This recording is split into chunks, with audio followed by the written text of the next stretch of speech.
Hello, everybody, and welcome back to the KMB Music Den. I am your friend Keith. I'm Brad, as always. Brad, as always. How you doing, buddy? Good. How you doing?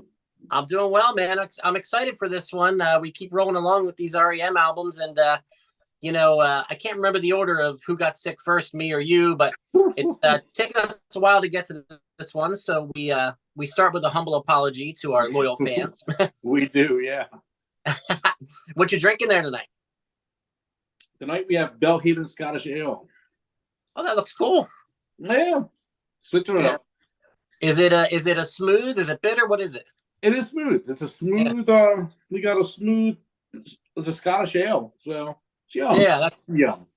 Sounds like you'd have what some. I'm probably getting this wrong, but I feel like I would have like bangers and mash with it, or. That's a good Irish meal right there. There we go. Well, I tell you what. This one was particularly interesting, and again, just due to the circumstances, I feel like I had even more time to live with this album than some of the other ones so far. But those who have been following along, Discnology, of course, is basically our version of a deep dive where we take an artist. We started with R.E.M, of course, and we're going chronologically from the first album to the last one, and we are very deeply diving into each song, talking specifics about, music related things and not necessarily music theory, but, the things that we hear, that we talk about, some of the history of some of the lyrics or like the meaning of the songs. We really dive in for you here, and we hope you've been enjoying it so far. If you like R.E.M. and you stumbled upon this video, please, it'll make sense for you to go back and start with Murmur and work your way up to where we are, which is Green. And in true R.E.M. fashion, it's not green; it's an orange cover. But got to switch it up. Yeah, of course. So correct me if I'm wrong, Brad, and I am going off the top of my head. I didn't go back and watch our video where we ranked the R.E.M. albums. I feel like this was the one where you said it kind of dipped down for you after re-listening to it at that time. Is that right? That is correct. Okay, so I'm extra interested to hear where you stand now, after living with it for a while, but we'll get to that. So we're just going to start with some fun facts about the album, like we typically do, and then we'll go song by song. So that, as a lot of you fans may know, I'm sure you know, Brad, this was the one where they shifted gears to a major label.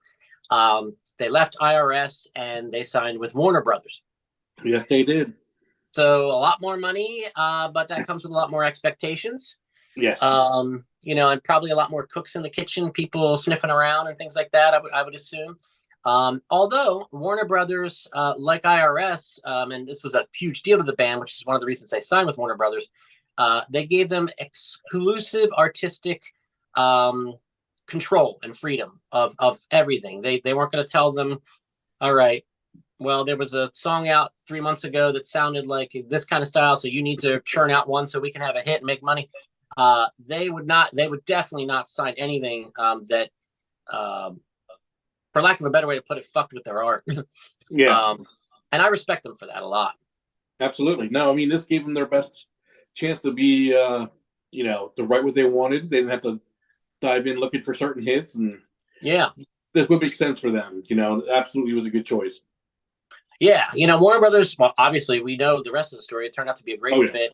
One of the other things that the band was really interested in and was adamant about was international distribution of their records, which IRS was. They were a smaller label, but they didn't have those types of connections outside the U.S. So that's a big deal. That's a big deal when you're starting to hit the level they're at. So exactly. So I think everything just kind of fell into place with a lot of different things here. Of course, with Warner Brothers, Michael Stipe, he joked with the media that they chose Warner Brothers. They asked him, about it, and he said, "Well, we mainly chose Warner Brothers because of Bugs Bunny." It's a very Stipe answer.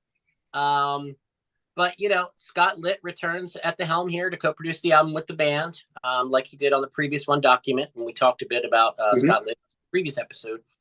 Some people were trying to figure out, okay, where does this title come from? Green. It could mean a lot of different things at the same time. They are obviously very conscious about the environment all along in their career. So, being green, go green, which would become more and more popular and still is, which is a good thing, obviously. Some people took it as money, and they were kind of poking fun at themselves because they went for the green. They signed the big deal. But, I look at this as like, they were cutting their teeth with IRS. They made some unbelievable music. And, it's kind of like if you're in the AAA, for baseball, and then the big club calls you up, you're not going to say no. No, not at all. So yeah, it's kind of how I look at it. But Stipe did, mention that he was aiming to make a more uplifting album this time after some of the heavy topics in their previous work, even on the previous album Document. And now I found this interesting. Initially, when they were starting to record this and kind of get together, what did they want to do? What sound did they want to go for? Especially because all eyes were on them with signing this huge deal with Warner Brothers. Stipe initially wanted this album Green to be entirely acoustic. But the band talked him off the ledge, and good move. Yeah, good move. Yeah. There was also an idea of having the first, I don't know, the first or second, but one of the sides of the album be acoustic, all acoustic, and then the other one being electric. Kind of similar to like Counting Crows, Saturday Nights and Sunday Mornings, which doesn't always work. Actually, often it does not. It did for the Counting Crows, by the way, on that one, in my opinion. But yeah, it wasn't, he was kind of a man on an island with that thought. And so they kind of were like, let's not do that. So I think that was, listening to the album now, I think that was a good idea. I think so too. Yeah. Yeah.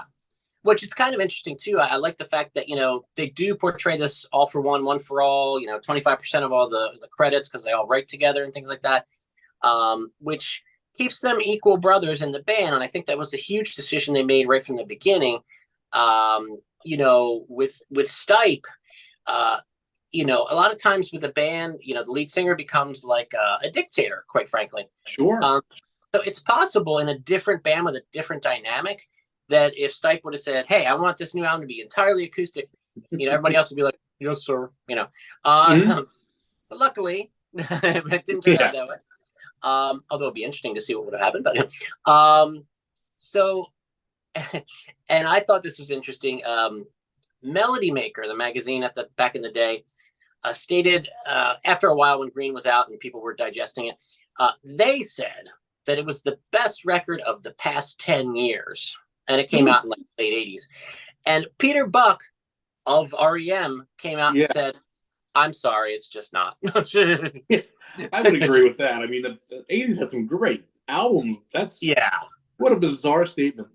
Yeah, I mean, but it's we're not diving into this yet, but I'm pretty sure we both agree it's not even their best album of the 80s. Oh, so, no. Yeah. Not going to be the best album. That's a very strong statement. Yeah, kind of, like you said, a crazy one.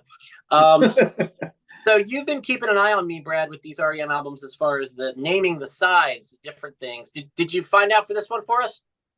Let me see here. For this one, we have, this is an interesting one. Again, we're going with the elements. We have the air side and the metal side. Yes. Yes, side B is metal, side A is for air. Yep.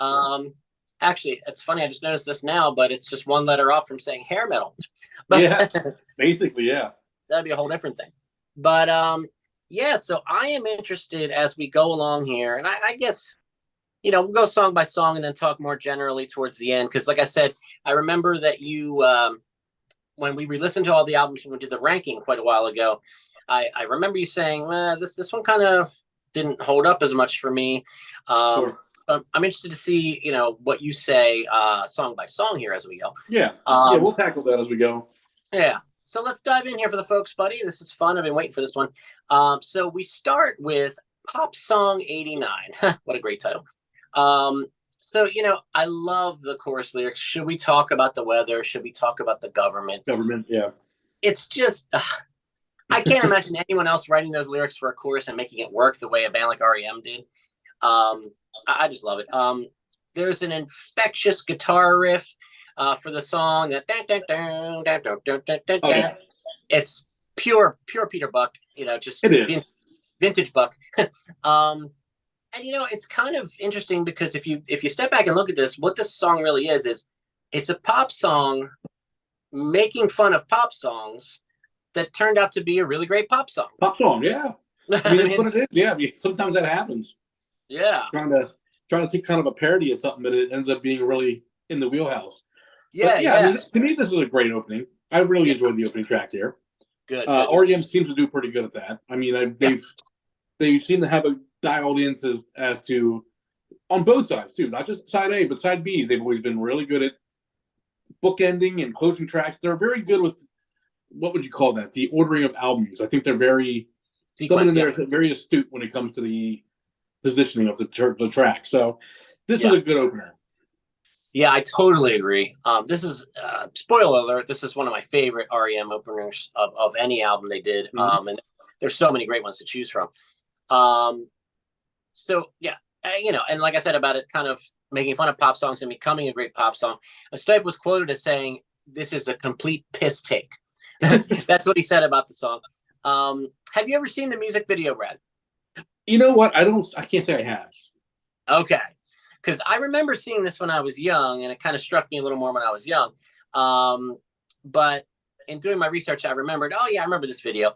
But it's kind of, goes with the whole fun, like not taking itself too seriously. Okay. So the video is basically Stipe in the kind of more in the forefront, dancing around, just kind of dancing around. And he has no shirt on. And wow. Now there it gets better. There are 3 females behind him kind of dancing too.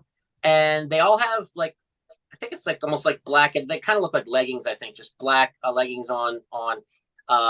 But all of the 3 females also do not have shirts on. Yeah. Really? Okay.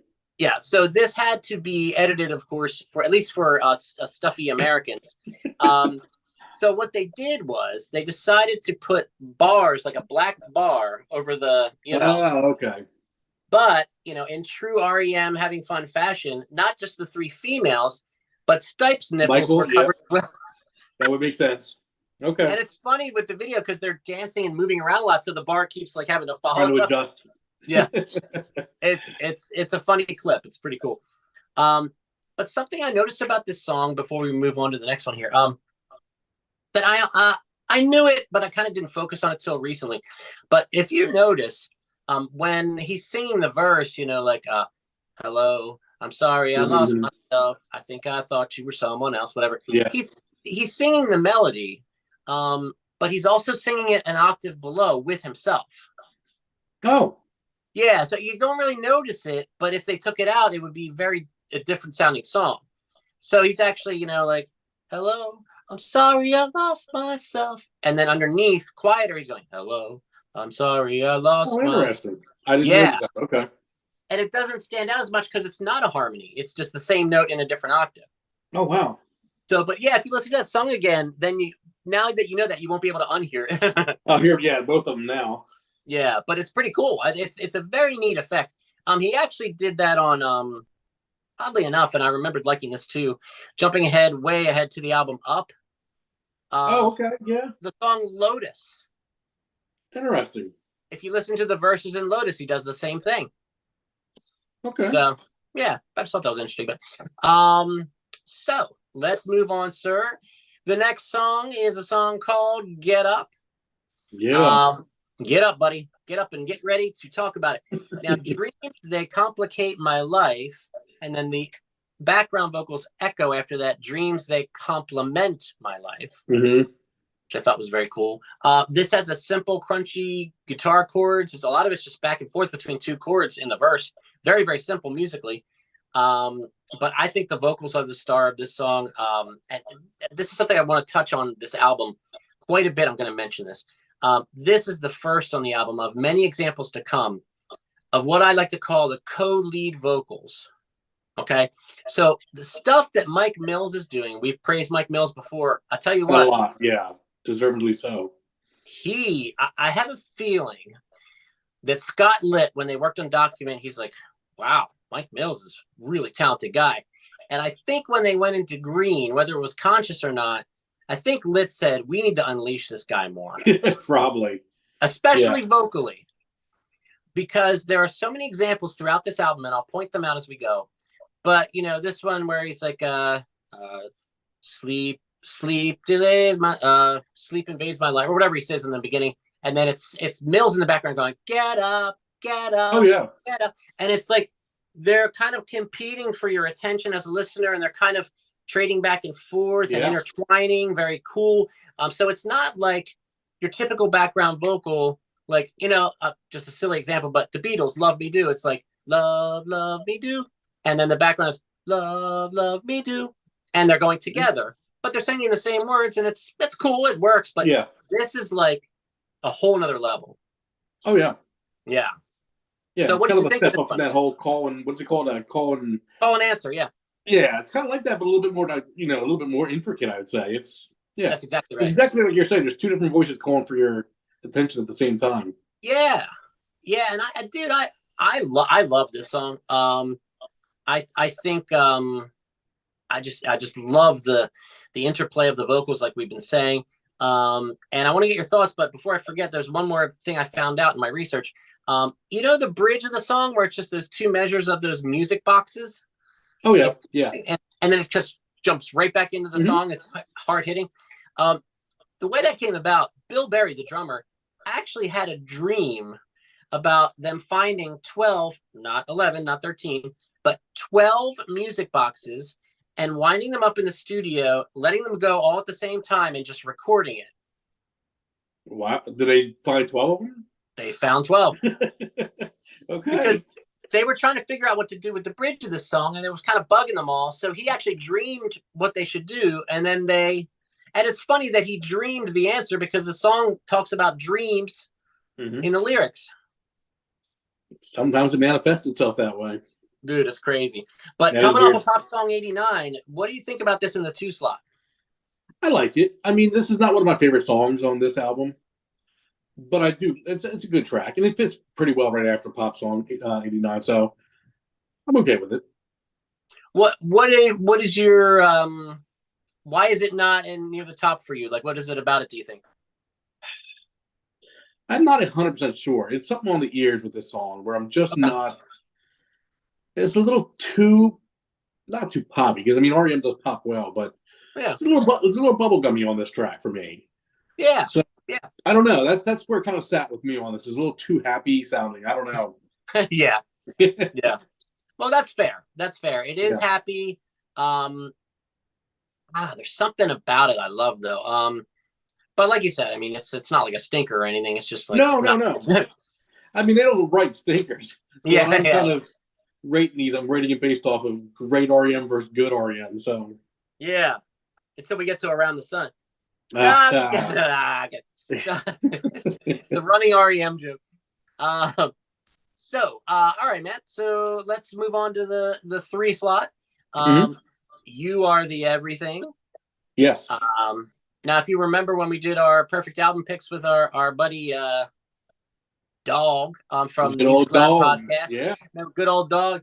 He put this at his first track, which I thought was it's a great song, but I thought it was an interesting placement for him to open the album with. Yeah, I wouldn't have opened an album with it. Yeah. But I will say I've gained a lot of appreciation from it. He was kind of the first one to point the song out. Yeah. As kind of set it aside where I went, okay, well, this, what about this song? And I will say, going back through this album, it is one of my highlights. Oh, yeah. I think it's a really good song. Very good. I love I love how the song starts. Sometimes I feel like I can't even sing. I'm very scared for this world. I'm very scared for me. Yeah. I mean, this is fantastic writing. It is.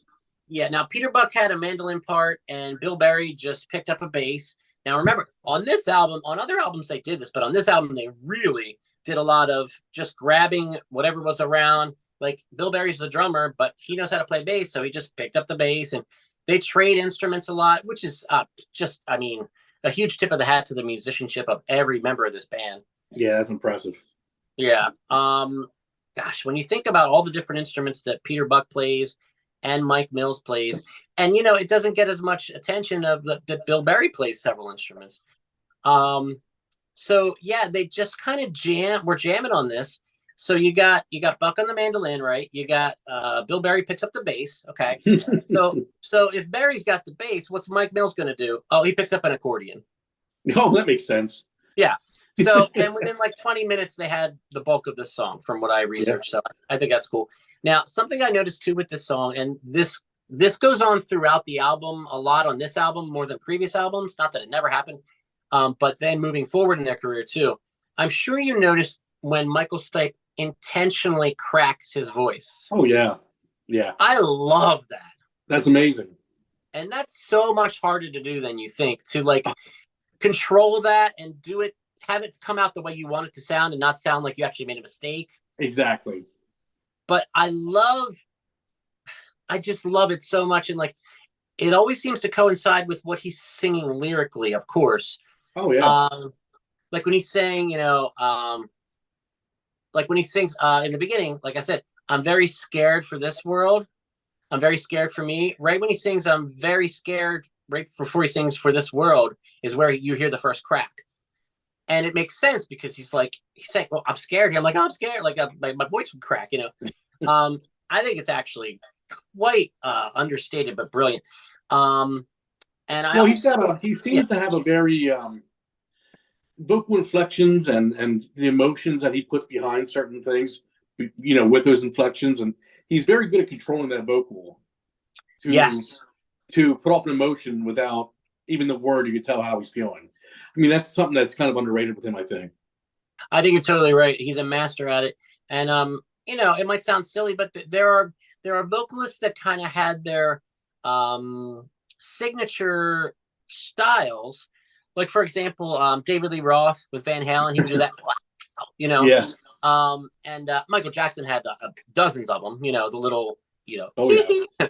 And but not even just that, he would do like the little, like the quick breaths and like the, the little, like, yeah. I don't know how to explain it, but Michael was the true master of that of all time. But both Michaels. But now I did find that some people think that he's singing about an elderly woman in this song because there is reference to memory loss, eviscerate your memory. Here's the scene, So it's, yeah, like you said, I mean, it seems to me this is probably a standout for you on the album. Oh, it is. Yeah. Yeah, this is usually one of the top 2 or 3 tracks for me. Yeah. I don't know. It's near there for me. It's definitely in the top half. I'd kind of have to think about it a little more. But yeah, So where does track 4 stand for you? Hey, well timed. Thank you. But yeah, this song, before you dive into it, kind of for track 2 is for me. I think this is where I struggled a little bit with Green the first time where I was listening to it. There's some pop that's almost, like I said, bubblegum on this to me, where, I mean, it stands okay. I mean, I don't hate the song, but this is not one of the songs for R.E.M. where I go, I want to put that on a mixtape. I want to make sure I have that. Sure. Yeah, I mean, that's just me with this song. That's fair. At the end of the day, I would agree with you. Stand is interesting because I enjoy listening to it, but I do agree with you. Like, if I were making a mixtape, it wouldn't be on there. No. Now, again, a part of it.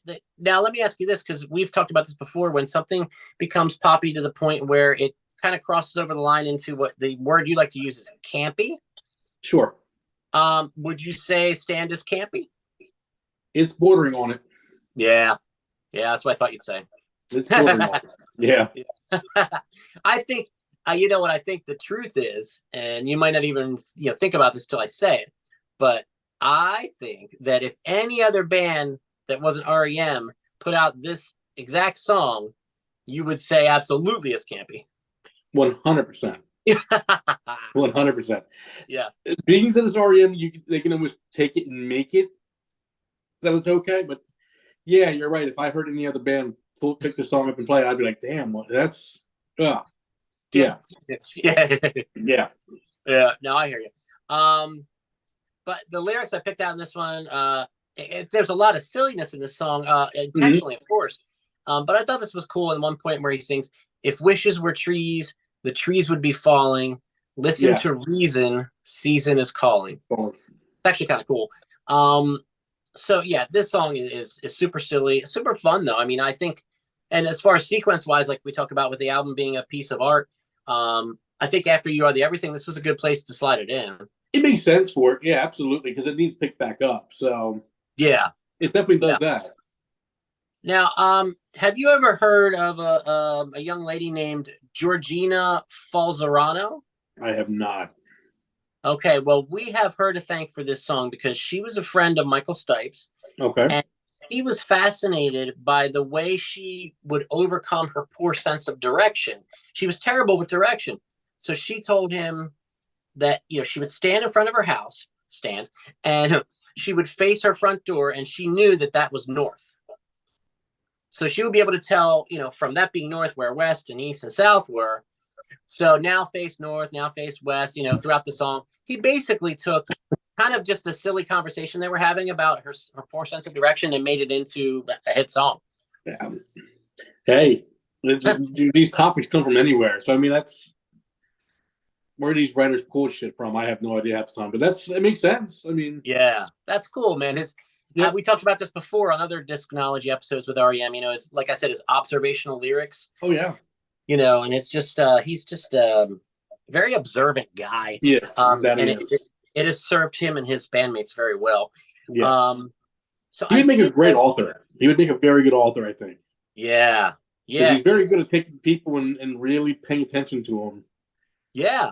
Well, he could probably be a great character builder in a book. I think you're right.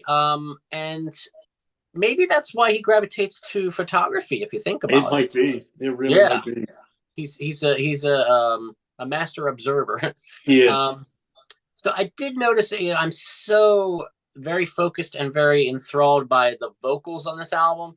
So I did notice at the very end when the song is building up to that last, stand, there's actually 3 different vocal parts going on at the same time.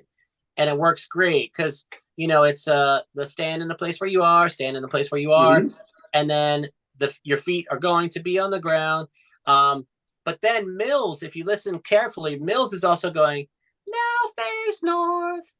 Now I didn't notice that. Yeah, like at the very end, like the last 10, 15 seconds. Yeah. Okay. It's really because all 3 of the parts are going. That's like, oh, that's cool. That's awesome. Yeah, it's pretty cool. So we're still on side A for Air. We are, yeah. So let's get the next song here. Oh. Look at those notes. Yeah. Big old paper. Dude, I got carpal tunnel, man, working on this. So we are not to side metal quite yet. We've got a couple more. Not yet. So up next is World Leader Pretend, my friend. It is number 5. Yep. The lyrics I pulled on this one are, "This is my mistake. Let me make it good. I raised the wall, and I will be the one to knock it down." Yes. Very cool. What are your thoughts on this song, buddy? Well, for this one, I actually had this high on my list. Yeah. This would be another one of my top 3. Okay, good. Yep. I really enjoyed this song. It's funny, for me, this album, the songs that were kind of the hit tracks that I knew just in passing were not my favorites, but the ones in the background I really enjoy. Yes. This is one of those where, coming back to the album, I kind of forgot the song even existed until we did this. And I went, this is a great song. Yeah, for me, this is definitely a highlight. Good. Me too. This is one that I've always gotten the sense is well regarded among the real diehard R.E.M. fans. Exactly. Like, it's not like a radio hit, but it's one of those ones. Even the title just jumps out as like, I don't know. It's just one I think is revered. If I have my finger on the pulse correctly, who knows? But well, folks, put in the comments, let us know. But this is a very propulsive song. It's kind of a serious song to follow the sugary stand that we just got. Yes. Stipe called this song, quote, "probably my greatest triumph as a singer and lyricist." Wow. Now, I don't know when that interview took place, so it might have been just up until that album, or even up till that album. That's a big statement because he's had some great performances up till that point. Yeah, exactly. But he summarized the meaning of the song when he said, and again I quote, "You have to straighten out what is going on with yourself before doing anything else outside of yourself." Mm-hmm. And if you listen back to the song with that in mind, it makes sense of how he's piecing that together with the lyrics. Yeah. Again, tremendous lyricist. Nothing we haven't talked about before. But Mike Mills plays the mellotron on this, and there are guests that came in and played the cello and the pedal steel, which give it that cool feel, you know. It does. There needs to be more mellotron on things. There's a lack of mellotron in the world. There is. These guys need to reunite and do They do. You're right. A mellotron heavy album. Exactly. Speaking of that, do you think they'll ever reunite, even just to tour one last time? Man, I would love if they did. I don't know what the circumstance and how serious it was on the time out. If it was just we're just all done, or if it's I can't imagine. I mean, how old is Spike now? I mean, he's probably 60. Yeah, probably. So I don't know. I mean, I wouldn't be shocked. Let's put it that way. Yeah. Well, the Stones are touring at 80, so. Yeah, exactly. So I mean, yeah. Now, well, let me ask you this too: Would you welcome them getting together and doing a new album, or do you think they have the albums, the career is just perfect the way it is, just kind of leave it the way it is, and just go tour and make your money one last time? No, I'd like to hear a new album. I would too. Yeah, I mean, you got to look at the world and the way the world is right now, and it's kind of a big ass mess, and everything's wrong. This is kind of the perfect time for someone like Stipe to write a amazing album. I mean, the way he looks at the world, this would be perfect timing.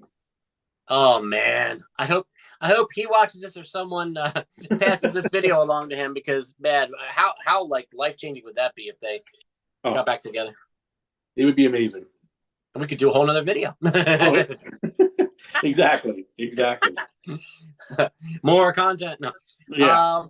So, okay. I have really been wanting to talk to you about this song in particular on this album.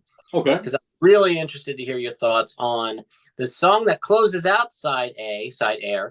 And the song is called The Wrong Child. Now, the lyrics I put out was, tell me what it's like to go outside. I've never been. And then another part of the song where he goes, I'm not supposed to be like this, but it's okay. And he holds out, okay. Mm-hmm. Which is amazing. So I love this inner dialogue that's going on. And again, there's those kind of co-lead call and response vocals where it's kind of like the person is telling you the story, and inside their head, they're saying, other things to themselves simultaneously, but you hear both traded back and forth with the music, which is great music. A brilliant concept. Yeah, I mean I think this song is extremely interesting, but I'm sure you would notice and agree that it has that purposeful dissonance we've talked about. It does, which is part of the reason I struggled a little bit with this song. I enjoyed the song, but you're right, the dissonance, I struggle with that. Anytime I hear it, my brain, it just does something where it just turns my brain into a big pile of mush, and I can't wrap my head around the notes and the sounds, and I struggle with that.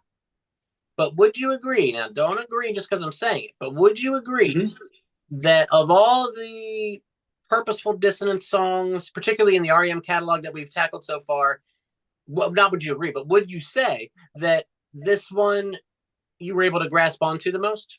I could digest this a lot easier than some of the other ones. Absolutely. I had a feeling, yeah. Yeah. And I think part of the reason is it's just so good. It is. It really is.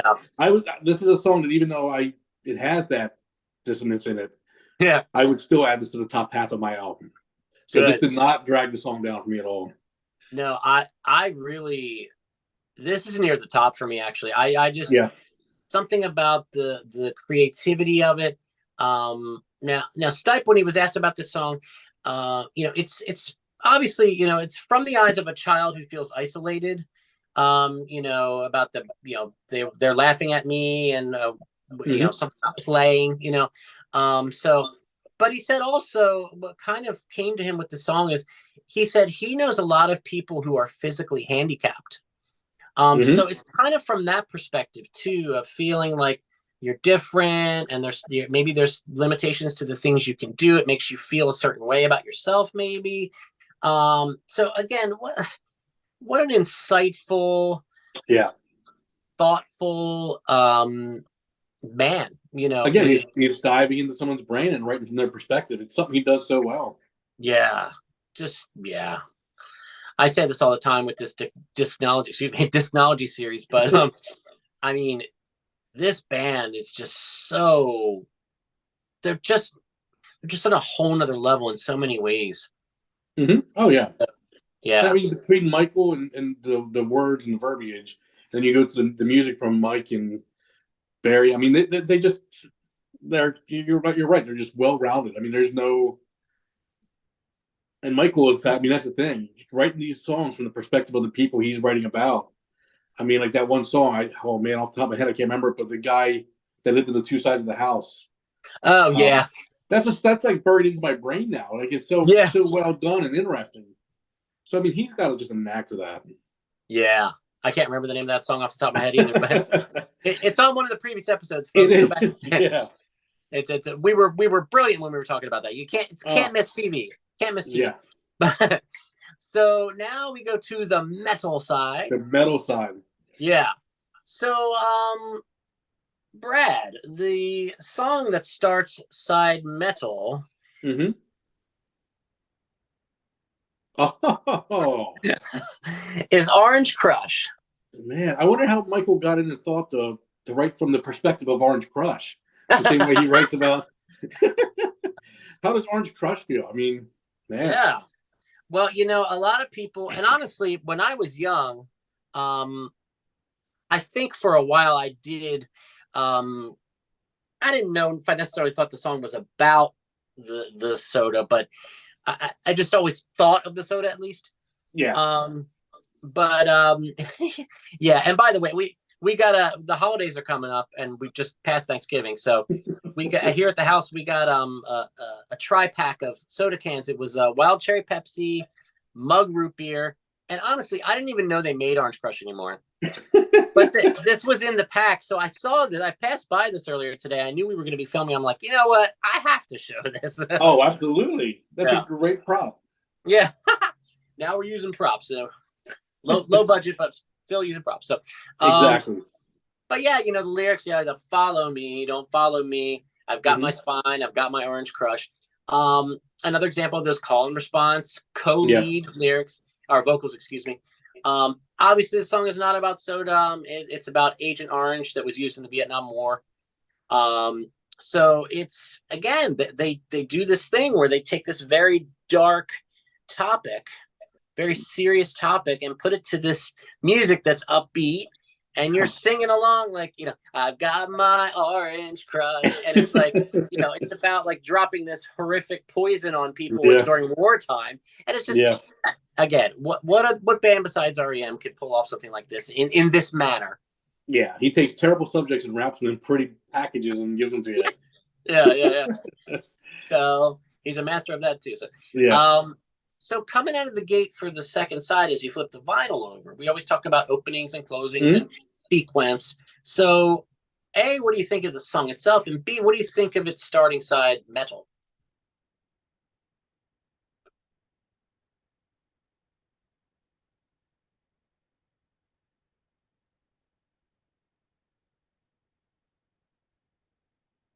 You know what I mean? Like R.E.M. live, I would probably want. Oh, you got problems? No, yeah, Brett. Whatever you just said for like after I asked you those two questions, you froze for like about 10 seconds. So can you just repeat for the folks what you said there? Yeah, this is actually one of my favorite, like, of the R.E.M. hit songs. Okay. I'm not a big hits guy with R.E.M. I really like a lot of their hidden gems. Yes. But this is one that if I did see them live, I would actually enjoy hearing live. So this is well placed too to open the track again. I mean, opening sides they never fail on that. So great song. Yeah. I love the you know, like the big drums and it's got a lot of great energy, which does make it a great side opener, like you said. Oh, it does. So yeah, I lost you there for a second, but I was like, are we gonna have to start this over? Oh man. All right, so Orange Crush, and remember, folks, if you're thirsty, they still make it. You do. Maybe we get a sponsorship one of these years. So now the next song It's called Turn You Inside Out. Now, Brad, I want you to know before we go into the song, I believe in what you do. Well, I appreciate that. Yeah. But they also sing, some of the times they sneak in, I believe in watching you, which I thought was interesting. Now, I don't know if you caught this. Maybe it's just me, or maybe when I say it, you'll be like, oh, okay, maybe. But this song, particularly the opening music and like the verse and stuff, kind of reminds me of Finest Work Song, which was the opening track from Document. Yeah, I can see that. Yeah, not like it's a total like, you know, copy and paste, but just had that same kind of vibe, kind of similar melody in a way. But I love the guitar tones on this song in particular. Like I said, it's high energy. I can turn you inside out, drum. Honestly, this is a highlight for me on this album. This is on the upper half. It doesn't top a couple of these other songs for me, but this is a good song. This is very well done. Yeah, and I think coming in the second slot on side B, side metal, after Orange Crush, just really keeps that energy up. It does. That is, great placement. Great placement, great sequencing, as they always do. And again, it kind of makes me think of what we talked about in the beginning of the video, where Stipe was campaigning for this to be an entirely acoustic album. We wouldn't have these great moments. No, we would not. Yeah. No. So it's rare, Michael. I'm guessing it's rare, Michael, that you were wrong, but you know. He was wrong this time, yeah. And there we go. Now if he was gonna if they were gonna reunite from the other part of the video, if he keeps watching this, he's gonna be like, screw these guys. What do they know? So now this is very interesting to me. These last three songs on this album, particularly because of the titles of the songs, were always kind of like, how does that one go? I was always trying to remember how that went. I'm thinking you kind of, by your nod, I think you kind of maybe experienced the same thing. Yeah, these are, again, somewhere, like you said, it's the last three on this album. What is it? We have Hair Shirt, I Remember California, and Untitled. So, yeah, it doesn't leave a whole lot where, if you don't listen to this album within a week, you're going to forget exactly how each song went, basically. Yeah, it's interesting. So with Hair Shirt, the lyrics I pulled out, and the waves of conversation are enough to knock you down in the undertow. Thought that was cool. Now I always wondered, what the heck is a hair shirt? I found out in true Stipe fashion, taking something that's like what and making a song. It's actually a garment that is worn for self-punishment. Yeah. So now I don't know. I mean, literally hair shirt, like, when you go to get your hair cut and then those hairs get in under your shirt and it's kind of bothering you. So, I mean, it's beyond that. Obviously, it's apparently like a thing, an actual like thing that they would, I don't know if they would use it in old times or, that's awful. But I'm picturing like an itchy sweater that, like, if you wore a sweater that was like that, you would obviously have a t-shirt under it, but like someone making you wear it without a t-shirt under. Like, that's kind of what I'm picturing. Yeah, that sounds awful. Yeah, that's pretty bad. But the melody is beautiful in this song, in my opinion. I think it's exquisite. Again, this is another beautiful use of the mandolin. Now, interesting, Peter Buck says that Bill Berry picked up the mandolin at one point in the studio and actually wrote this part for the song. And it sounded like Buck was saying he actually played it, like he was on the recording. And Stipe, in a different interview, assumed that it was Buck just because it was a mandolin. So he just assumed in his memory that Peter Buck played it. So there's kind of a, I don't know if we will ever know the truth unless we just look up the credits. I guess we could. Exactly. But it probably just says Buck mandolin for everything just because it's Peter Buck. But it's kind of interesting. But, I think this is a great change of pace from those two previous songs on this side. It is. I like that. And it's kind of like it doesn't really have a chorus. It's kind of like stream of consciousness. But I like the song. I like it. It wouldn't be, again, on the top half. Yeah. But again, it's again, it's R.E.M. They don't write bad songs, but yeah, I mean, it was listenable. I mean, I enjoyed listening to it. It's just wouldn't again make a mixtape for me. Exactly. Yeah, I would agree with that. Yeah. Okay, now, as you already mentioned, the next song, the second to last song, is called "I Remember California." The lyrics I pulled out: "I remember traffic jams, motor boys, and girls with tans. Nearly was and almost rans. I remember this." Yep. So it's a very haunting song. It's kind of ominous and moody. It speaks of the good and the bad about the state of California, quite frankly. Now, Bill Berry was quoted as saying he, quote, hates this song.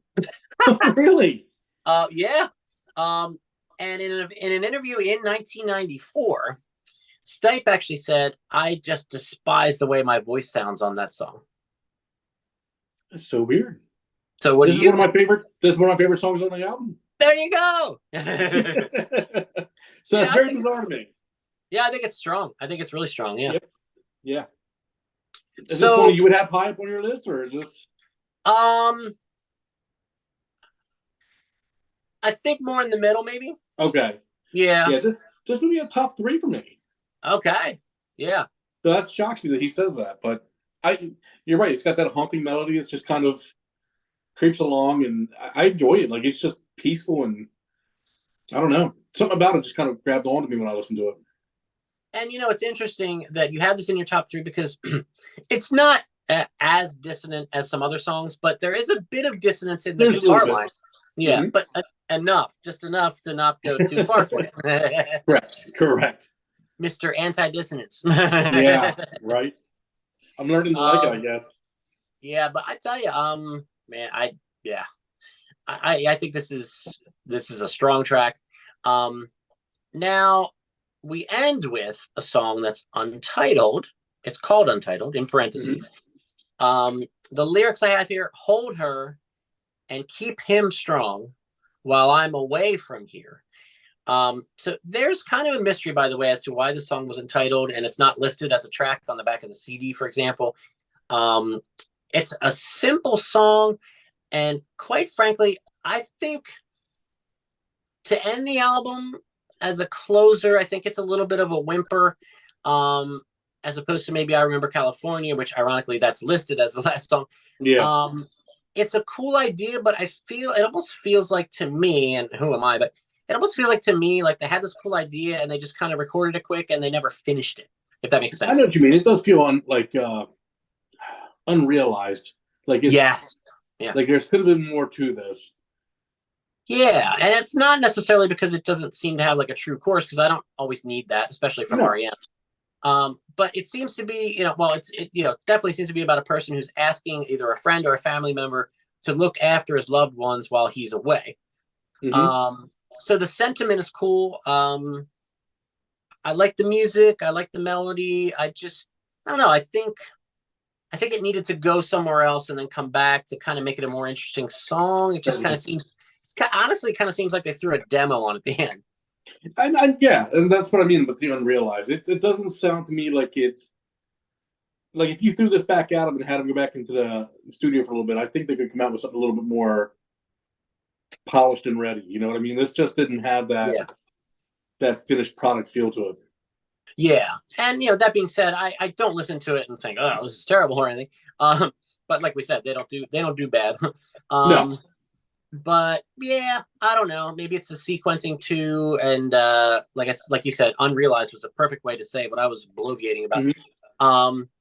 But dude, that wraps up Green. Now that we've gone song by song, I do want to circle back and ask you, as I brought up in the beginning of the video when we did our ranking, you said, on fresh years when I listened to this one, and this was a while ago, kind of dropped for me a bit down the ladder.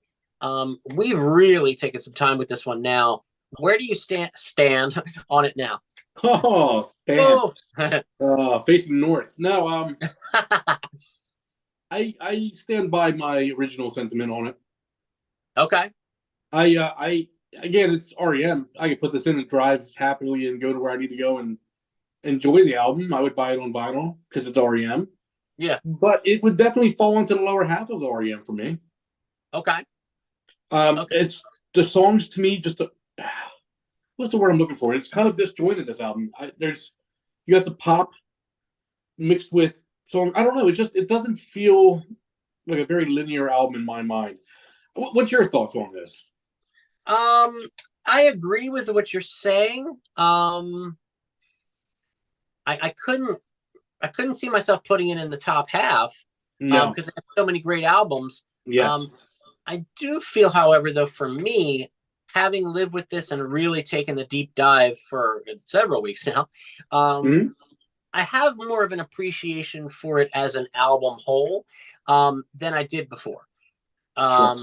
And there are songs, like I said, just for example, those last three songs, just simply because the title didn't always seem to jive with something I could latch onto and remember a key lyric in a chorus or whatever. They were harder for me to remember, and that's on me. But yeah, I mean, songs like The Wrong Child, and like you said, I Remember California, songs that I would say in a way I've kind of probably been sleeping on. Yes. I'm glad that they're more, in my consciousness now. It's just, like you said, it's so hard because they are so great and they have so many great albums that if an album isn't like a 5-star album, it's going to slip down the ladder because they have 5-star albums. Well, that's the problem. I mean, I was just quickly running through my head where we're at right now. Murmur of this, I would take Murmur. Reckoning of this, I would take Reckoning. Yeah. Now, Fables, I don't know. I mean, we sat with Fables for a while too, and there was some stuff on Fables that was fascinating, So I might go Green over Fables, but it's not by a lot. Yeah. So at this point, the only album that I could really say I'd put this above is maybe Fables. Yeah, and that's a maybe, yeah. And that's what I'm saying. Like and it's not because this one's bad. It's just there's other albums we've reviewed, to me, have all stuck real deep in me, and this one I don't grasp quite as well. You know what? I agree with what you're saying. Oddly enough, and this just came to me while you were talking there. In some ways, I find Green to be a more interesting album than Document. I can't say it's a better album necessarily. Okay. I don't know if I'm making any sense here. No, I get it. Yeah, but I don't know. There's just something. Yeah, I mean, Turn You Inside Out. I mean, that there are some really fantastic tracks on here. So yeah, I'm glad that we. Well, obviously it was next in the chronological order, but I'm glad that we did the dive on there. Yeah. But yeah, okay. So yeah, you're staying pretty much with what you said in the ranking video, which is fair. So yeah, man, I just love doing these with R.E.M. I'm gonna be sad when the series is over. Well, what's next? What do we got next now? What band? No, what album? Oh, okay. I was gonna say we still have to talk about that. I know Oasis is a contender, which I would be fine with. But next, I'm glad you asked because I actually remembered to bring it down here. Did you? Oh, Out of Time. Now I will tell you, from this album to pretty much the end of their career, with the possible exception of Collapse Into Now, from this album on, I know every song like the back of my hand. Like pretty much. Yeah. So this is going to be, I don't want to say it's going to be less homework for me because I still want to find out some of these interesting factoids and stuff and bring them to the people. But I won't look at anything and be like, how does that song go? Like this is where I really was like, from here on, where I was just like obsessed. So things are about to pick up. They're going to accelerate. I'm impressed that you could make that up on the spot. Oh my gosh. So, folks, what interesting facts will I reveal on the next episode? And we just lost. I mean, people have. They all turned off now. If they didn't turn off a half hour ago, which they probably did, they're definitely turning off now. Oh, yeah, absolutely. So Out of Time. Woo, what? Wow. Well, I won't reveal too much here, but yeah. Solid album. Monster. That one's a monster. It is. Oh man! All right, we got to leave something for the other videos. So Out of Time. Now, I will mention this again probably on the next video, but they're from, let's see, from this one up to Around the Sun. I was fortunate enough when I was working at I think this was FYE back in the day, across from the mall. Someone traded in all these R.E.M. albums, and I upgraded all my CDs because there's an extra disc that has a DVD. Oh, wow. Honestly, I think I could be wrong, but I feel like these were only released overseas. And I scarfed these up because every single album from Out of Time up to Around the Sun, I have a double disc version that has, a 5.1 surround mix of the album, which I don't care as much about, but it's got every one of these has a small, 20-minute documentary of how each album was made. Oh, that's cool. Maybe videos, maybe a little performance. So these are very hard to find, and these are some of the crown jewels of my entire music collection. That is so cool. Yeah, so I look forward to watching as we go into each album, and I do my homework. I'm going to watch each documentary again and kind of immerse myself. Yeah. Or marinate, as you say. So Out of Time will be next, folks. Thanks for listening to us. We're going to wrap it up here. I don't even know how long this one is, but I think it's a long one, but that's okay. So, but for Brad, I'm Keith. This is the K&B Music Den, Discnology. What are your thoughts on Green? What are your thoughts on the albums we've reviewed so far? Would you want to rank them from Murmur to Green? Do you want to wait? It's all up to you guys. The comments are for you, and we love to read them and interact. So please like this video, share it on social media, subscribe to the channel, smash the bell for notifications, and we will be back as soon as we can with Out of Time. And other content is coming to you soon, so please stay tuned. And very soon, our top 10 albums of 2023. Oh, yeah, gotta come. Yeah, I've been wrestling with that one. All right, guys. Thanks so much. Brad, as always, you are prepared and you are a delight to work with. Oh, as well are you. Thank you, my friend. And we will see you guys soon. Take care, and thanks for all your support. See ya.